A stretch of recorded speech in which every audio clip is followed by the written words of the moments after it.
Hello, నేను miss రావు. తెలంగాణ ముఖ్యమంత్రి రేవంత్ రెడ్డి ఏదో చేయాలని చెప్పి తాపత్రయపడుతూ ఉన్నారు. దాంట్లో భాగంగానే రాజశేఖర రెడ్డి గారిని బహుశా ఆయన ఆదర్శంగా తీసుకున్నట్టు కనిపిస్తోంది. ఇందిరమ్మ కమిటీలు ఏర్పాటు చేస్తామని చెప్పి అనౌన్స్ చేశారు. ఎన్నికలకు ముందే ఇందిరమ్మ కమిటీలు ఏర్పాటు చేయడానికి సిద్ధమవుతున్నారు. మరోవైపు ఆయన ప్రకటించినటువంటి 6 హామీలు ఏవైతే ఉన్నాయో వాటిని అమలు చేయడానికి సిద్ధపడ్డారు. కొన్ని అమలు చేశారు. అయినప్పటికీ బీఆర్ఎస్ పార్టీ మాత్రం ఆయన అమలు చేస్తున్నటువంటి పథకాలు ఏవైతే ఉన్నాయో వాటి మీద విమర్శలు గుప్పిస్తున్నారు. ఎన్నికలకు ముందు ఆయన ఇచ్చినటువంటి హామీలు నెరవేర్చలేకపోతున్నారు అనేటువంటి అభిప్రాయాన్ని బలంగా ప్రజల్లోకి తీసుకెళ్ళడానికి సోషల్ మీడియాని ఉపయోగిస్తూ ఉంది బీఆర్ఎస్ పార్టీ. లాస్ట్కి ఆయన అనుకున్నటువంటి అభివృద్ధి కార్యక్రమాలు ఏవైతే ఉన్నాయో వాటిని కూడా చెయ్యనివ్వకుండా అడ్డుపడేటువంటి పరిస్థితికి విపక్షాలు వచ్చేస్తూ ఉన్నాయి.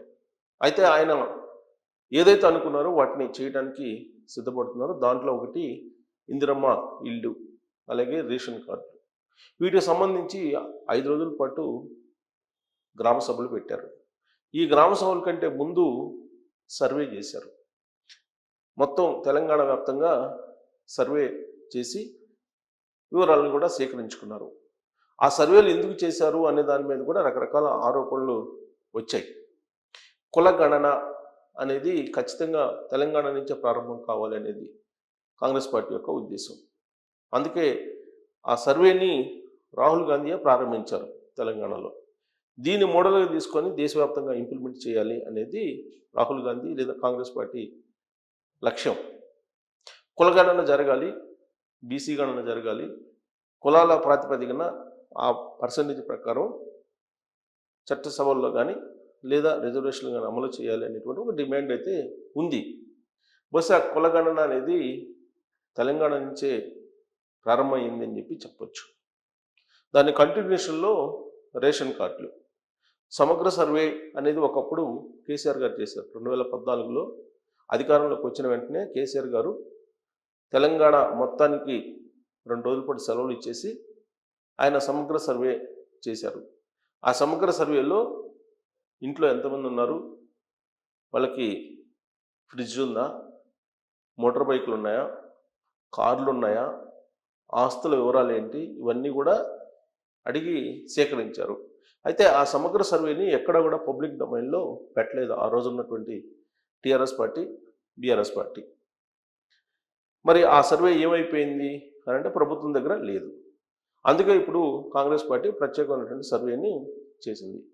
ఆ సర్వేలో కూడా ఆర్థిక పరిస్థితుల్ని, అలాగే కులాలకు సంబంధించినటువంటి అంశాలని, వీటన్నిటిని కూడా సేకరించేటువంటి ప్రయత్నం చేశారు.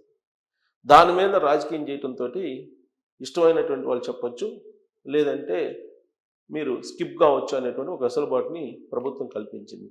దీంతో తెలంగాణలో ఉండేటువంటి స్థితిమంతులు చాలా వరకు కూడా వాళ్ళ ఆధార్ కార్డులు ఇవ్వలేదు, వివరాలు కూడా చెప్పలేదు. కానీ పేదలకు న్యాయం చేయాలి అనేటువంటి కాన్సెప్ట్ తోటి రేవంత్ రెడ్డి గారు అయితే ముందుకు వెళ్తున్నట్టు కనిపిస్తుంది. ఒకప్పుడు రాజశేఖర రెడ్డి గారు 2004లో ముఖ్యమంత్రి అయిన తర్వాత శాచురేటెడ్ అంటే సంతృప్త స్థాయిలో ఇళ్ళు కానీ పెన్షన్స్ కానీ ఇవ్వాలి అనేది ఆయన లక్ష్యంగా పెట్టుకున్నారు. అందుకే ఆయన ఎక్కడికి మీటింగ్కి వెళ్ళి అడిగినప్పటికీ కూడా మీకు ఇల్లు ఉందా అని అంటే మాకు లేదు అని చెప్పి ఎవరు చెయ్యెత్తి చెప్పడానికి లేదు. ఆ స్థాయిలో సంతృప్తంగా ఇల్లు నిర్మించాలి, పక్కా గృహాలు, అలాగే రేషన్తో పాటు పెన్షన్ కూడా ఇవ్వాలి అనేది ఆయన యొక్క లక్ష్యం. పేదలందరికీ కూడా న్యాయం చేయాలి, సంతృప్త స్థాయిలో న్యాయం చేయాలి అనేది అదే కాన్సెప్ట్ తోటి ఇప్పుడు బహుశా రేవంత్ రెడ్డి గారు కూడా వెళ్ళాలని ప్రయత్నం చేస్తున్నారు. ఎందుకంటే రేవంత్ రెడ్డి గారిని రాజశేఖర రెడ్డి గారిని కంపేర్ చేయాల్సినటువంటి పరిస్థితి ఇప్పుడు నెలకొంది రాజకీయాల్లో. ఒకప్పుడు రాజశేఖర రెడ్డి గారు 2004లో ముఖ్యమంత్రి అయిన తర్వాత 2009లో ఆయన హెలికాప్టర్ ప్రమాదంలో మరణించేంత వరకు కూడా ఏకఛత్రాధిపత్యంగా కాంగ్రెస్ పార్టీలో కనిపించారు. ఆయన కంటే ముందు ముఖ్యమంత్రిగా చేసినటువంటి వాళ్ళు ఉన్నారు, అనేక మంది ఉన్నారు. జనార్దన్ రెడ్డి నెదురుమల్లి ఉన్నారు, కోట్ల విజయభాస్కర్ రెడ్డి గారు ఉన్నారు, టి అంజయ్ గారు ఉన్నారు, చెన్నారెడ్డి గారు ఉన్నారు. ఇలా చెప్పుకుంటూ పోతే చాలామంది పేర్లు ఉన్నాయి ఉమ్మడి ఆంధ్రప్రదేశ్లో. అయితే వాళ్ళందరూ కూడా కాంగ్రెస్ పార్టీ అధిష్టానం ప్రతిష్ఠించినటువంటి సీఎంలు అనేటువంటి పేరు ఉంది. ఒకటో కృష్ణుడు రెండో కృష్ణుడిని మార్చేస్తారు, ఒకటో కృష్ణుడు రెండో కృష్ణుడు లాగా కాంగ్రెస్ పార్టీకి అధికారంలో ఇస్తే అనేటువంటి ప్రచారం ఎన్నికల్లో తరచూ వినిపించేది ప్రత్యర్థుల నుంచి. దానికి ఫుల్ స్టాప్ పెడుతూ రాజశేఖర రెడ్డి గారు 2004లో ముఖ్యమంత్రి అయిన తర్వాత ఉమ్మడి ఆంధ్రప్రదేశ్లో కాంగ్రెస్ పార్టీకి ఒక ఐకాన్గా నిలిచారు. ఆయన 2009 ఎన్నికల్లో ఒకేసారి అభ్యర్థుల్ని ప్రకటించినటువంటి సందర్భాన్ని కూడా మనం చూసాం. ఆ తరహా పాలిటిక్స్ని రేవంత్ రెడ్డి గారు వంట పట్టించుకున్నట్టు కనిపిస్తోంది. అందుకే కాంగ్రెస్ పార్టీలో ఇన్ని గ్రూపులు ఉన్నప్పటికీ కూడా పిసిసి అధ్యక్షుడిగా బాధ్యతలు స్వీకరించిన తర్వాత రేవంత్ రెడ్డి గారు ఆయన తనదైనటువంటి స్థాయిలో మిగతా వాళ్ళందరినీ కూడా కంట్రోల్ చేయగలిగారు. ఎన్నికలు 2023లో జరిగాయి. ఆ ఎన్నికల్లో కాంగ్రెస్ పార్టీ అధికారంలోకి రావడంతో ముఖ్యమంత్రిగా చాలామంది పోటీ పడ్డారు. అయినప్పటికీ రేవంత్ రెడ్డి గారు పై చేయిగా నిలిచి ఆయన ముఖ్యమంత్రి అయ్యారు. అయిన తర్వాత కూడా ఆయన ఎన్నో రోజులు ఉండరు, ఆయన 3 నాళ్ళ ముచ్చటేను, ఇలాంటివన్నీ కూడా బీఆర్ఎస్ పార్టీ చెప్పుకుంటూ వచ్చింది. కానీ రాజశేఖర రెడ్డి గారు ఆ రోజు ఏ ఫార్ములా అయితేనే అనుసరించారో అదే ఫార్ములాని ఇప్పుడు రేవంత్ రెడ్డి గారు అనుసరిస్తున్నట్టు కనిపిస్తుంది. అందుకే ఇప్పుడు దరిదాపులకు కూడా ఆయనకి పోటీలో వచ్చేటువంటి వాళ్ళు కనిపించట్లేదు కాంగ్రెస్ పార్టీలో. ముఖ్యమంత్రి పదవికి కానీ లేదా ఆయన వెళ్తున్నటువంటి స్పీడ్కి కానీ ఆయన అందుకునేదానికి కూడా మీకు సెకండ్లో చాలా గ్యాప్ వచ్చినట్టు కనిపిస్తుంది కాంగ్రెస్ పార్టీలో. సో కాంగ్రెస్ పార్టీ అధిష్టానంతో చాలా సన్నిహితంగా ఉన్నారు.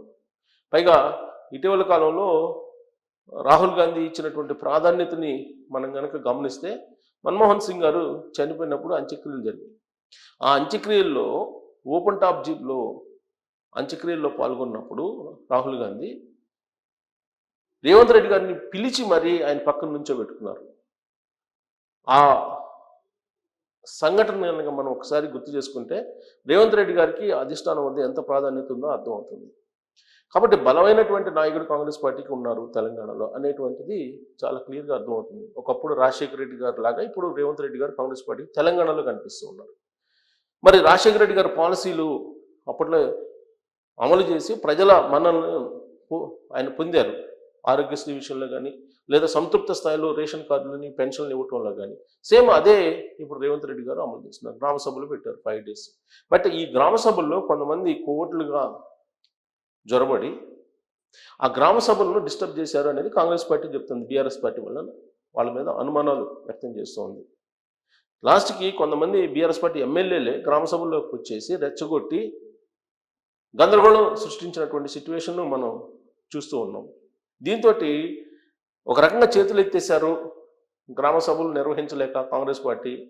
అలాగే ఇందిరమ్మ ఇళ్ళు ఇవ్వలేని పరిస్థితిలో ఉన్నారు, రేషన్ కార్డులను ఇవ్వలేని పరిస్థితిలో ఉన్నారు అనేటువంటి అభిప్రాయం కలిగేలాగా ఇప్పుడు బీఆర్ఎస్ పార్టీ ప్రచారం చేసింది.